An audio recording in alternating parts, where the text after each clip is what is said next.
మనం గెలవాలి అనే ధీమాలోనే మేమంతా రంగంలో ఉన్నాం. ఒకవేళ ఏదైనా కారణాలతో అంటే బట్టి విక్రమార్క ఆయన సీఎం కోసం ఆశపడ్డారు, ఆశించారు. ఆయన ఒప్పించింది అధిష్టానం రేవంత్ రెడ్డికి సీఎం ఇచ్చారు. సో, నేను సీఎం సీటు త్యాగం చేశాను కాబట్టి మా కుటుంబం నుంచి ఇంకొకరికి ఇవ్వాలి అని అడిగిన. ఇదిగో ఒక్కటి నేను చెప్తున్నానండి. ఎవరెంత నేతైనా ఎవ్వడు ఏమీ త్యాగాలు చేయటం లేదు. ఈ భ్రమలు కొంచెం దూరం పెట్టుకొని భూమికి దిగొస్తే అందరికీ ఆరోగ్యానికి మంచిది. ఏంది మేము త్యాగం చేసేది? పుచ్చకాయ త్యాగం చేసింది శ్రీమతి సోనియా గాంధీ గారు. ప్రధానమంత్రి చేస్తామని ఆ రోజు ప్రజలందరూ ఎన్నుకుంటే కూడా ఆమె నాకు వద్దు, నేను ప్రజలకు అంకితమైనానని ఏ పదవి స్వీకారం చేయకుండా పక్కకు జరిగి కూర్చున్నారు. త్యాగం చేస్తూ ఉండేది రాహుల్ గాంధీ గారు. కశ్మీర్ టు కన్యాకుమారి ఆయన స్వార్థం లేకుండా నన్ను సీఎంఓ పిఎంఓ చేయమని ఆయన కోరికలు లేకుండా ఆయన నడిచిన పాదయాత్ర ముందు మేము నడిచే పుచ్చకాయ పాదయాత్రలు దేనికి పనికిరావు. ఇవన్నీ మనం చేసుకుంటే డ్రామాలు, మన భ్రమ. ఎవ్వరు ఎవరికి ఇక్కడ పెద్ద మెహర్బానీ చేసిన వాళ్ళు ఎవరూ లేరు. అందరూ స్వార్థం చూసుకున్నోళ్ళే. గాంధీ కుటుంబం పేరు చెప్పి వాళ్ళని తిప్పి వాళ్ళని అలసట ఇది అది ఆలోచించకుండా వాళ్ళని మేము దురుపయోగం చేసుకొని మా స్వార్థం మేము చూసుకోవటం తప్పితే వాళ్ళు వీళ్ళు అనేది జస్ట్ ఫర్గెట్ ఇట్. ఎవ్వరూ ఏం త్యాగాలు చేయలేదు సార్. ఇన్ని త్యాగాలు అక్కర్లేదు కూడా, పార్టీకి ఏం అక్కర్లేదు. త్యాగం చేసిండేది గాంధీ కుటుంబం.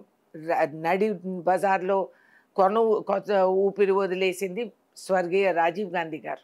ఒక చిరునవ్వుతో సంతకం పెట్టి రాష్ట్రంలోనే కాదు దేశవ్యాప్తంగా ఆడవాళ్ళు భవిష్యత్తు మార్చేసి మాకు 33%, కొన్ని రాష్ట్రాల్లో ఇవాళ రోజుకి 50% ఆడవాళ్ళు ఎంపీటీసీలు, జెడ్పీటీసీలు, సర్పంచులుగా పోటీ ఊహించుకోలేని విధంలో అందరూ రంగంలోకి దిగారు.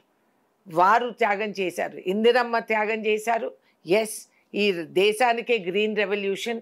రైతు అంటే ఏది, ఇవాళ కౌలు రైతు వరకు కుటుంబం మాత్రమే ఆలోచించారు. Agrarian revolution, green revolution, white revolution ఇవన్నీ తీసుకొచ్చింది కాంగ్రెస్ పార్టీ. త్యాగం చేసింది మా నాయకులు. త్యాగాలు కాంగ్రెస్ నేతలకు మాత్రమే కనిపిస్తున్నాయా, దేశానికో రాష్ట్రానికో కూడా కనిపిస్తున్నాయా? ఇది యావత్ ప్రపంచానికి కనిపిస్తున్నాయి వాళ్ళు చేసిన త్యాగాలు. అందరూ గుర్తుపడతారు. శ్రీలంక అటువంటి రాష్ట్రపతులందరూ కూడా వాళ్ళందరినీ కుటుంబ సభ్యులుగానే వాళ్ళ పేర్లు పెట్టి పిలిచే అంత గుర్తింపు వాళ్ళకి, అంత దగ్గరగా వాళ్ళందరూ కదిలి యావత్ ప్రపంచం రికగ్నైజెస్ కాంగ్రెస్ పార్టీ. చరిత్ర ఏంటి, ఈ దేశ చరిత్రలో కాంగ్రెస్ పాత్ర ఏంటి అందరికీ తెలిసిన నిజాలు. మన దేశంలో ఏం చేస్తాం, చదువులేని వాళ్ళు దొంగ సర్టిఫికెట్లు వేసుకొని పార్లమెంట్కి వచ్చి 70 సంవత్సరాలు ఏమీ జరగలేదని చదవేస్తే ఉన్నమతిపోయినట్టు చెప్తే చిన్న పిల్లలు నవ్వుకుంటున్నారు. ఎందుకంటే ఇవాళ యావత్ ప్రపంచం మీ అరిచేతిలో మేము పెట్టాము సెల్ ఫోన్ ద్వారా. స్వర్గీయ రాజీవ్ గాంధీ గారు ఇచ్చిన అవకాశం.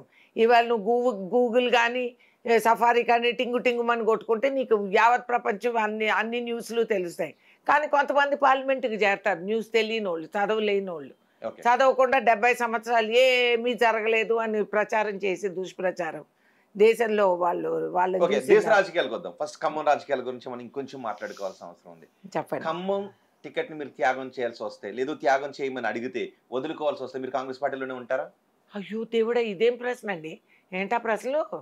సవాలే లేదు, ఎక్కడికన్నా వెళ్ళేది ఏంటి?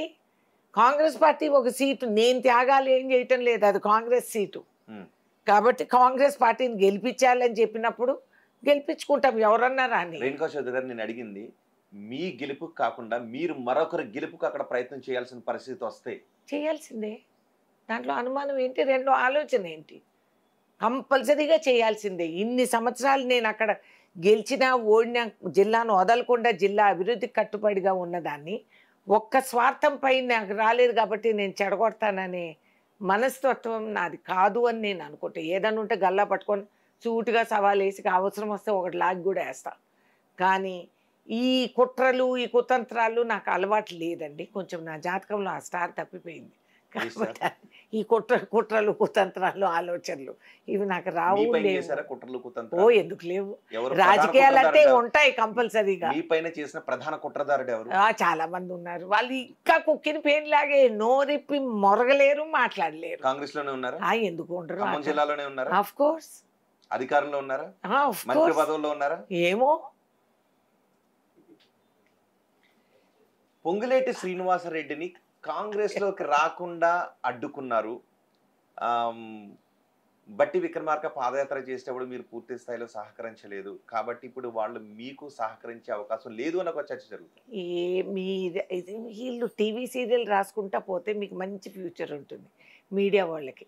ఏం కథలు చెప్తున్నారు? పొంగులేటి శ్రీనివాసరెడ్డి గారు టీఆర్ఎస్లో ఉన్న రోజులు నేను వ్యతిరేకిస్తాను, అది నా కర్తవ్యం. పొంగులేటి శ్రీనివాసరెడ్డి గారు అక్కడ దాటి ఇక్కడికి వచ్చి మా కాంగ్రెస్ పార్టీలో జాయిన్ అయినాక ఆయన జిల్లాలో నాతో పాటు పనిచేసే ఒక నాయకులుగా నేను భావిస్తాను.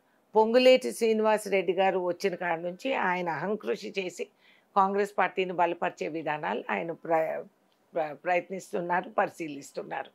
కాబట్టి ఆయన నేను మా ఇద్దరికి ఏం విభేదాలు లేవు, అసలు ఎటువంటి విభేదాలు లేవు నాకు పొంగులేటి గారికి. I'm very happy. ఆయన చేయగలిగే కేపబుల్ మనిషి ఒక మంత్రి అయితే జిల్లా బెనిఫిట్ అవుతుంది, కార్యకర్తలు బెనిఫిట్ అవుతారు, అంతకంటే నాకేం కావాలి? కానీ నిజంగా అక్కడ కార్యకర్తల బెనిఫిట్ కోసం ఆలోచిస్తున్నారు. ఓకే, మీ వరకు ఓకే, మీరు కాంగ్రెస్ సీనియర్ నేత, కాంగ్రెస్ కష్టకాలంలో ఉన్నప్పుడు చాలా చేశారు. ఇప్పుడు కాంగ్రెస్ నేతలు ఎవరైతే కుటుంబ సభ్యులకు టికెట్లు అడుగుతున్నారో, ఉదయపూర్ డిక్లరేషన్ వ్యతిరేకంగా వాళ్ళు టికెట్లు అడుగుతున్నారో